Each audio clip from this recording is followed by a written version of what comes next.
السلام علیکم دوستو، کیا حال ہے؟ میں ہوں Ghulam Murtaza, technical YouTube channel کے ساتھ۔ بسم اللہ الرحمن الرحیم۔ تو آج تاریخ ہے 2 جون 2020۔ تو آج کی جو کرونا کی صورتحال ہے وہ یہ ہے کہ 35,192 یو اے ای میں کیسز ہو چکے ہیں، اور اس کے علاوہ جو ریکور ہوئے ہیں 18,338، اور جو ڈیتھ ہوئی ہیں 266۔ تو ورلڈ میں جو کیسز کی تعداد ہے وہ ہے 62,59,887۔ اسی طرح ریکور جو کیسز کی تعداد ہے وہ ہے 26,92,528، اور ڈیتھ کی جو تعداد ہے وہ ہے 3,75,208۔ اسی طرح پاکستان میں جو کیسز کی تعداد ہے وہ بڑھ رہی ہے دن بدن، تو یہ 72,460، اور ریکور جو کیسز ہیں وہ ہیں 26,083، اور ڈیتھ کی جو تعداد ہے وہ ہے 1,543۔ پاکستان میں کیسز کی تعداد بڑھ رہی ہے، لیکن سوچنے کی بات یہ ہے کہ کورونا جب سے شروع ہوا ایسے انفارمیشن آتی رہی جیسے محسوس ہوتا ہے کہ یہ سب کچھ پلانڈ ہے۔ یعنی کہا گیا کہ مئی میں 50,000 سے اوپر کیسز چلے جائیں گے، چلے گئے۔ ڈیتھ کی تعداد بے شک کم رہی، لیکن کیسز کی تعداد پھر بھی بڑھی۔ ابھی پچھلے دنوں ایک وزیر اعلیٰ پنجاب کو ایک سمری آئی ہے، اس میں بتایا گیا ہے کہ 5 لاکھ سے زیادہ کیسز پنجاب میں ہوں گے، اور یہ یقیناً ہوں گے، کیونکہ پلاننگ یہی ہے کہ بندوں کو مارنا ہے، بیمار کرنا ہے، ڈالنا ہے، کیسز بنانا ہے، یعنی عدد کا کھیل کھیلنا ہی کھیلنا ہے۔ اور اس کے پیچھے کیا راز ہے یہ تو اللہ جانتا ہے۔ بہرحال اللہ تعالیٰ ان لوگوں کا بھی ایسے اشر کرے گا جیسے امریکہ کا اشر ہو رہا ہے۔ امریکہ کا اشر کیا ہو رہا ہے پوری دنیا دیکھ رہی ہے، پورے لوگ دیکھ رہے ہیں۔ پچھلے دنوں ایک سیاہ فام کو ایک پولیس افیسر نے اپنے گھٹنوں کے نیچے دے کر مار دیا۔ آخری دم تک وہ بیچارہ چیختا رہا، چلاتا رہا، مجھے بچاؤ، مجھے سانس نہیں آ رہی ہے، لیکن کسی بھی ظالم نے اس کی مدد نہیں کی، اور وہ اس کی ڈیتھ ہو گئی۔ اس کی ویڈیو وائرل ہو گئی، پوری دنیا میں چھا گئی، اور اس سے جو کالے ہیں یعنی سیاہ فام ہیں وہ روڈوں پہ آ گئے۔ آپ کو پتہ ہونا چاہیے کہ یو ایس اے میں کالوں کی تعداد کافی زیادہ ہے، اور ورلڈ میں بھی کافی زیادہ ہے، اور کافی افریقی ممالک جتنے بھی ہیں وہ سب کالے ہیں، اور ان کو سیاہ فام کہا جاتا ہے۔ اور اس طرح سیاہ فام جتنے بھی ملکوں میں ہیں وہ سارے باہر آ گئے، انہوں نے ہنگامے شروع کر دیے، املاک جلانا شروع کر دی، پولیس کو پتھراؤ کرنا شروع کر دیا، اور اس طرح ہنگامے پچھلے 5-6 دن سے یہ ہنگامے پورے امریکہ میں بلکہ پورے ورلڈ میں شروع ہو چکے ہیں، جس میں آسٹریلیا ہے، برطانیہ ہے، جرمنی ہے، فرانس ہے۔ جس ممالک میں بھی کالے رہتے ہیں انہوں نے روڈ پہ آنا شروع کر دیا اور اپنا احتجاج جو ہے رجسٹر کرانا شروع کر دیا ہے۔ اور یو ایس اے میں تو یہ حالت ہے کہ 40 سے زیادہ شہروں میں جو کرفیو نافذ ہے اور اس میں ہنگامے ہو رہے ہیں۔ اسی طرح کافی سارے اسٹیٹس جو ہیں وہ بند ہو چکے ہیں، کرفیو کی صورتحال ہے، اور نیشنل گارڈز کو طلب کر دیا گیا ہے۔ نیشنل گارڈ ایک سیمی آرمی ہے، تو جس کو قومی گارڈز کا نام دیا گیا ہے، تو یہ اس وقت بلائی جاتی ہے جب حالات بہت کشیدہ ہوتے ہیں۔ حالت یہاں تک ہو گئی ہے کہ لوگوں نے وائٹ ہاؤس کی طرف بڑھنا جب شروع کیا تو ہمارے ٹرمپو نے یہ اعلان کیا کہ جو بھی وائٹ ہاؤس کی طرف بڑھے گا ان پر کتے چھوڑ دیے جائیں گے اور گارڈ چھوڑ دی جائیں گے، اور ان کی حالت خراب کر دی جائے گی۔ اس سے عوام میں اشتعال پھیلا، اشتعال پھیلنے کے بعد عوام آگے بڑھی اور اس نے وائٹ ہاؤس کا گھیراؤ کر لیا، اور یہاں تک کہ امریکی پریزیڈنٹ کو جو وائٹ ہاؤس کے نیچے بینکرز بنائے گئے ہیں، یعنی جو خندقیں بنائی گئی ہیں، جو بینکرز بنائے گئے ہیں، خفیہ خانے بنائے گئے ہیں، ان میں چھپنا پڑا۔ ہو کہ یہ امریکہ کی تاریخ میں پہلی دفعہ نہیں ہے، پہلے بھی ایسا ہو چکا ہے، لیکن ہماری سوچ میں پہلی دفعہ ہو رہا ہے کہ امریکہ کا کوئی صدر، سپر پاور کا، دنیا کی سب سے بڑی سپر پاور کا کوئی پریزیڈنٹ اپنے گھر میں بھی محفوظ نہیں ہے، اس کو چھپنا پڑ رہا ہے۔ کسی غیر ملک نے حملہ نہیں کیا ہے، کوئی ایٹمی جنگ نہیں ہوئی ہے، کسی غیر ملک کی طرف سے کوئی حملہ نہیں ہوا ہے، نہ چائنا کی طرف سے، نہ رشیا کی طرف سے، کسی دوسرے ملک کی طرف سے حملہ نہیں ہوا ہے، نہ ہی ایٹمی جنگ شروع ہوئی ہے، بلکہ اس کی عوام نے، امریکہ کی عوام نے اس کو چھپنے پر مجبور کر دیا ہے۔ یہ حالت ہے اس امریکہ کی جس کی ایک آواز پہ پوری دنیا لبیک کہتی تھی اور جنگیں پھر جایا کرتی تھیں، جس نے عراق کو تباہ کیا، افغانستان کو تباہ کیا، شام کو تباہ کر رہا ہے، اور پورے گلف میں اس کا طوطی بولتا تھا۔ اب اس کی حالت یہ ہے کہ وہ چھپتا پھر رہا ہے، اس کو چھپنے کی جگہ نہیں مل رہی ہے۔ یہ کسی دوسرے ملک نے جنگ نہیں کی ہے، بلکہ یہ اللہ کا عذاب ہے اس کے اوپر۔ اللہ تعالیٰ نے اس کو بتایا ہے کہ تم سے زیادہ سپر پاور میں ہوں، میں چاہوں تو فرعون کو ایک مچھر کے ہاتھوں میں ذلیل کھا سکتا ہوں۔ اب وہی ہوا ہے کہ وہی عوام، وہی غریب عوام جسے وہ عوام بھی نہیں سمجھتے تھے، یعنی سیاہ فام کو وہ لوگ عوام بھی نہیں سمجھتے تھے، وہی عوام اٹھی ہے اور اس نے امریکہ کو محدود کر کے رکھ دیا ہے، پوری بدنامی کا باعث بن رہا ہے پوری دنیا میں۔ اور جو سپر طاقت کہلاتا تھا اب وہ چوہا بن کر بیل میں گھس گیا ہے۔ گو کہ ٹرمپ کی جو شخصیت ہے وہ بہت متنازع رہی ہے الیکشن سے لے کر اب تک۔ تو الیکشن میں جب وہ جیت ہوئی تو کہا گیا کہ رشیا نے اس کو جتوایا ہے، رشیا کی ایجنسیوں نے اس کو جتوایا ہے، اور جس کا کافی واویلا کیا گیا، لیکن صدارت کے بعد صاف ظاہر ہے جس کی لاٹھی اس کی بھینس۔ جب وہ اس صدارت میں آ گیا تو اس نے ساروں کو ملیا مٹ کر دیا، جس نے بھی اس کے سامنے آواز اٹھائی اس کو اس نے نکال دیا۔ تو اب یہ صورتحال ہے کہ امریکہ دنیا کی سپر پاور کچھ نہیں کر پا رہا ہے۔ تو اب دیکھنا یہ ہے کہ دنیا کی سپر پاور کہاں تک اپنے آپ کو قابو کر پاتی ہے، قابو کر بھی پاتی ہے کہ نہیں۔ تو 40 سے زیادہ شہروں میں کرفیو ہے اور مار دھاڑ ہے، جو گورنمنٹ کی املاک ہیں وہ جلائی جا رہی ہیں، اور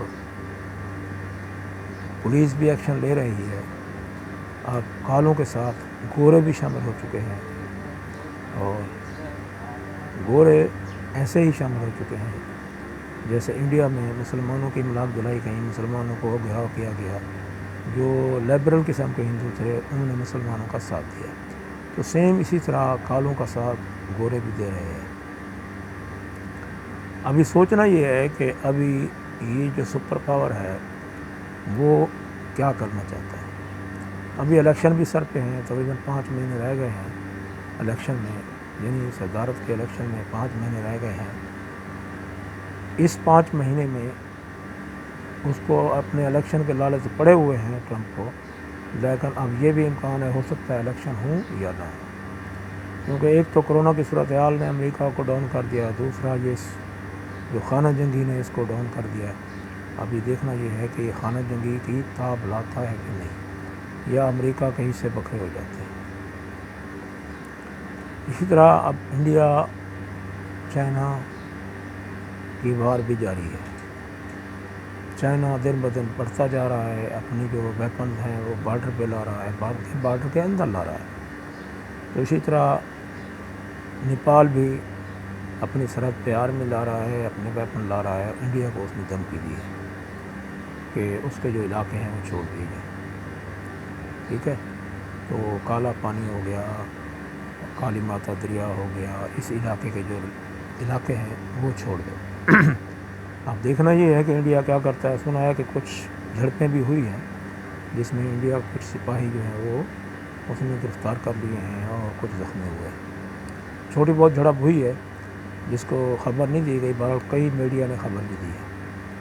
بہرحال نیپال کی جو ہیلپ ہے وہ چائنا کر رہا ہے، کیونکہ نیپال اور چائنا کا گٹھ جو پچھلے کئی دنوں سے جاری ہے، بلکہ چائنا کے صدر نے نیپال کا دورہ کیا تھا اور نیپال کی امداد کی بھی کوشش کی تھی، یعنی اعلان کیا تھا، کیونکہ نیپال کا جو پورا معیشت کا انحصار ہے وہ انڈیا پر ہے، اور انڈیا کے راستے ہی سب کچھ آتا تھا، تو انڈیا اکثر اس کو بلیک میل بھی کرتا تھا۔ تو اس دفعہ نیپال کی جو گورنمنٹ ہے وہ جمہوری گورنمنٹ ہے، اس نے جو ہے چائنا سے رابطہ کیا اور اپنی ضروریات کے لیے چائنا سے راستے مانگے، تو چائنا نے نہ صرف حمایت کی ہے بلکہ اس کی امداد بھی کی ہے۔ اسی طرح بنگلہ دیش ہے، بنگلہ دیش کو جو پچھلے دنوں آرڈیننس پاس کیا تھا اپنا مودی نے، اس آرڈیننس کے خلاف بنگلہ دیش نے آواز اٹھائی تھی، کیونکہ کچھ بنگلہ دیشی ہیں وہ انڈیا میں رہتے ہیں اور وہ یہ چاہتے ہیں کہ اس کی رجسٹریشن کینسل کی جائے اور وہ بنگلہ دیش کی طرف چلے جائیں، تو بنگلہ دیش نے جس کو اپوز کیا تھا۔ پاکستان تو آلریڈی اس کا دشمن ہے ہی، تو آئے بگائے وہ پاکستان کے خلاف باتیں بھی کرتا رہتا ہے۔ اب اس کی یہ کوشش ہے کہ چائنا سے تو میں لڑ نہیں سکتا، لیکن میں کچھ پاکستان کو گھسیٹ کر لے آؤں اس جنگ میں، لیکن وہ جنگ میں تو نہیں گھسیٹ سکا، لیکن چھوٹے موٹے بہانے بنا رہا ہے۔ بہانے کیا بنا رہا ہے؟ پچھلے دن ہمارے 2 سفارتخانوں کو ناپسندیدہ قرار دے کر ملک بدر کرنے کا آرڈر دے دیا۔ تو یہ ایک انٹرنیشنل قانون ہے، سفارتی قانون ہے کہ اگر وہ ملک ہمارے 2 آدمیوں کو نکالے گا تو ہمیں بھی 2 آدمی نکالنے پڑیں گے، یہ تو ایک قانون ہے۔ تو اب دیکھنا یہ ہے کہ پاکستان کون سے 2 آدمیوں کو نکالتا ہے، کون سے 2 سفارتکاروں کو نکالتا ہے۔ بہرحال انڈیا نے ہمارے 2 سفارتکاروں کو نکال دیا ہے۔ انڈیا کا میڈیا، انڈیا کی آرمی بالکل خاموش ہے، ساکن ہے، جیسے ان کو سانپ سونپ گیا۔ اب دیکھنا یہ ہے کہ چائنا کہاں تک اپنی رینج بناتا ہے، تو کہاں تک یہ جاتا ہے۔ ہمارے جو گوادر پورٹ ہے وہ بھی اس وقت محفوظ ہے، سیکم بھی محفوظ ہے، اور اللہ کے کرم سے ہمارا پاکستان کا چپا چپا محفوظ ہے، اور ہماری آرمی بھی مضبوط ہے۔ لیکن ہمیں جو خطرہ ہے، پہلا یہ ہے کہ کرونا سے ہے، جو ہماری آفت ہے، یہ قدرتی آفت آ چکی ہے ہمارے اوپر۔ دوسرا ٹڈی دل سے ہے، اور تیسرا جو ہے، اب انڈیا کے بیانات آ رہے ہیں کہ انڈیا جو ہے ہمارے ملک کو اندر سے کھوکھلا کرے گا۔ یعنی اندر سے کھوکھلا کرنے سے مراد یہ ہے ملک کے اندر جو ہمارے دشمن بیٹھے ہوئے ہیں، وہ بظاہر تو سیاستدان ہیں، عوامی لیڈر ہیں، لیکن وہ ملک کے دشمن ہیں۔ تو میں کئی دفعہ کئی ویڈیو میں یہ بتا چکا ہوں آپ لوگوں کو کہ ہمارے جو ملک کے دشمن ہیں جو اندر بیٹھے ہوئے ہیں وہ زیادہ خطرناک ہیں باہر کے دشمن کی نسبت۔ ہمیں پہلے ان کو پکڑنا ہے، ان کو جیلوں میں ڈالنا ہے۔ اب ہمارے کو یہ سچویشن سمجھ نہیں آتی ہے، جو ہی ان کو جیل میں ڈالنے کی کوشش کی جاتی ہے تو یہ ہائی کورٹ آگے آ جاتا ہے، لاہور ہائی کورٹ آگے آ جاتا ہے اور ان کو چھڑوا دیتا ہے۔ اب میں یہ دیکھنا چاہتا ہوں، میں یہ سوچتا ہوں کیا ہائی کورٹ اتنا سپر پاور ہے کہ وہ حکومت کے کاموں میں ٹانگ اڑا رہا ہے اور کوئی بھی مجرم ہو اس کو رہا کر دیتا ہے؟ کیا یہ ہائی کورٹ ہمارے ملک کا ہائی کورٹ ہے؟ کیا یہ ہائی کورٹ پاکستان کا ہائی کورٹ ہے؟ اور یہ دیکھنا چاہیے کیا جو اس کے جج ہیں وہ پاکستانی ہیں؟ اگر وہ پاکستانی ہیں تو پاکستان کی حمایت کرنی چاہیے، ان کو پاکستان کے دشمنوں کو جیل میں ڈالنا چاہیے، بلکہ جس کو بھی نیب ہاتھ ڈالتا ہے لاہور ہائی کورٹ اس کو ضمانت دے دیتا ہے۔ اگر وہ نہیں دیتا تو ہمارا اسلام آباد ہائی کورٹ ہے وہ ضمانت دے دیتا ہے۔ یار یہ کیا کھیل چل رہا ہے، ہم کو یہ سمجھ نہیں آ رہی ہے۔ ہماری عدلیہ، ہمارے مقتدر ادارے کیا کر رہے ہیں؟ ہماری آرمی ہے، ہماری گورنمنٹ ہے، وہ سارے اس چیز کو دیکھیں۔ اگر وہ نہیں دیکھ سکتے تو کچھ نہ کچھ کریں، کرنا ہوگا آپ کو، کیونکہ ابھی یہ عدلیہ جو ہے کھل کر مجرموں کے حق میں جا رہی ہے۔ سینکڑوں فیصلے ایسے ہیں جو متنازع ہیں، جو قانون میں ہی نہیں آتے۔ بڑے بڑے قانون دانوں نے اس پر بحث بھی کی ہے، لیکن ہماری عدلیہ ہے کہ اس کے کان پر جوں نہیں رینگ رہی ہے۔ تو اس کا ایکشن کون لے گا؟ انڈیا لے گا، چائنا لے گا، یا یو ایس اے لے گا؟ نہیں، ہمیں خود لینا پڑے گا، ہمارے مقتدر اداروں کو لینا پڑے گا، ہماری گورنمنٹ کو یہ ایکشن لینا پڑے گا۔ بھائی تم مجرموں کے ساتھ کیا کر رہے ہو؟ عدلیہ انہیں سزا دیتی ہے، ہائی کورٹ صاحب چھوڑ دیتے۔ تو اس کا مطلب ہم تو یہی سمجھتے ہیں کہ ہائی کورٹ گورنمنٹ سے زیادہ پاورفل ہے۔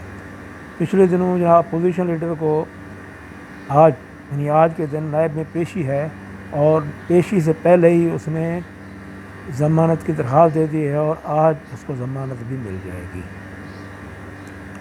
یعنی یہ حالت ہے، قاتل کی بھی یہی پوزیشن ہے، جو لڑکوں کے ساتھ زیادتی کرتے ہیں، بچوں کے ساتھ زیادتی کرتے ہیں، ان کو مار دیتے ہیں، ان مجرموں کو بھی یہی عدالتیں چھوڑ رہی ہیں، قاتلوں کو بھی یہی چھوڑ رہی ہیں، ملک غداروں کو بھی یہی چھوڑ رہی ہیں، نشہ والوں کو بھی یہی چھوڑ رہی ہیں۔ یعنی جو بھی ملک کا غدار ہے ملک کا دشمن ہے، جس نے پیسہ لوٹا ہے، کھایا ہے، اس کے ساتھ ہماری عدلیہ ایسے فیصلے کر رہی ہے۔ تو ہم اب یہ سوچتے ہیں کہ یہ ہماری جو عدلیہ ہے یہ کس ملک کی ہے۔ تو میں اپنی خفیہ ایجنسیوں سے بھی مطالبہ کرتا ہوں کہ مہربانی کر کے آپ ذرا دیکھیں کہ یہ جو ہماری عدلیہ ہے یہ ہمارے ملک کے خلاف کیوں جا رہی ہے، اس کی ریزن کیا ہے۔ عوام میں اس کی کوئی پذیرائی نہیں ہے، عوام ان کو پسند ہی نہیں کرتی ہیں۔ عوام نے تو یہاں تک کہہ دیا ہے کہ یہ جو کوٹھے پر بیٹھی ہوئی طوائفیں ہیں وہ بھی عدلیہ سے بہتر ہیں۔ یہ سوشل میڈیا پر خبریں آ رہی ہیں۔ ایسا کیوں ہو رہا ہے؟ ہماری معزز عدالت کے خلاف ایسا کیوں ہو رہا ہے؟ ہم نے یہ سوچنا ہے، اور ہمیں یہ بھی سوچنا ہے کہ ہم اپنے ملک کے حق میں کہاں تک جا رہے ہیں۔ ہمیں اپنے اندرونی دشمن کو ڈھونڈنا ہے، ان کو جیلوں میں بند کرنا ہے، بعد میں ہم کسی بھی دشمن کے ساتھ لڑ بھی سکیں گے اور جنگ بھی جیتیں گے۔ بلوچستان میں ہماری جو آرمی کا ایک سیکشن ہے وہ دہشت گردوں کے خلاف وار کر رہا ہے، جنگ کر رہا ہے، لیکن وہاں بھی سیاستدان سامنے آ رہے ہیں۔ تو مہربانی کریں ان سیاستدانوں کو جیلوں میں ڈالیں، جو ملک دشمن ناصر ہیں ان کو جیلوں میں ڈالیں، تب جا کر ہمارے ملک میں امن آئے گا، سکون آئے گا، اور ہم دشمن سے بہترین طریقے سے لڑ سکیں گے۔ انڈیا میں بیٹھے ہوئے میڈیا آنر کہہ رہے ہیں، میڈیا والے کہہ رہے ہیں کہ ہمارے دوست پاکستان میں بیٹھے ہوئے ہیں۔ وہ دوست کون ہیں؟ انہیں ڈھونڈنا چاہیے، انہیں تلاش کرنا چاہیے اور ان کو جیلوں میں ڈالنا چاہیے۔ اگر یہی بیان کسی اور ملک کے متعلق ہوتا تو میں یہ کہتا ہوں وہ ملک والے سارے دشمنوں کو اندر ڈال چکے ہوتے ہیں، لیکن ہمارے یہاں اس پر کوئی رسپانس نہیں دیا جا رہا ہے، بلکہ ان کو ویلکم کہا جا رہا ہے، ان کو ضمانتیں دی جا رہی ہیں، ان کو چھوڑا جا رہا ہے، بلکہ گورنمنٹ کے خلاف ایکشن لیا جا رہا ہے۔ ٹھیک ہے، باقی پاکستان کے بارے میں سوچیں، پاکستان کی بہتری کے بارے میں سوچیں، اپنے ملک کے بارے میں سوچیں، اور تاکہ اس میں آپ کا فائدہ ہو، ہمارا فائدہ ہو اور ہمارے ملک کا فائدہ ہو۔ ہماری پاکستان آرمی زندہ باد، پاکستان قائم۔ اوکے، اللہ حافظ۔ میرے چینل کو سبسکرائب کریں، لائک کریں، شیئر کریں۔ اگر ویڈیو پسند آئے تو کامنٹس دینا مت بھولیں، اور بیل کے نشان پر ٹچ کریں تاکہ ہماری جو تازہ ترین ویڈیو ہے آپ کو ملتی رہے۔ ٹھیک ہے، اوکے، اللہ حافظ۔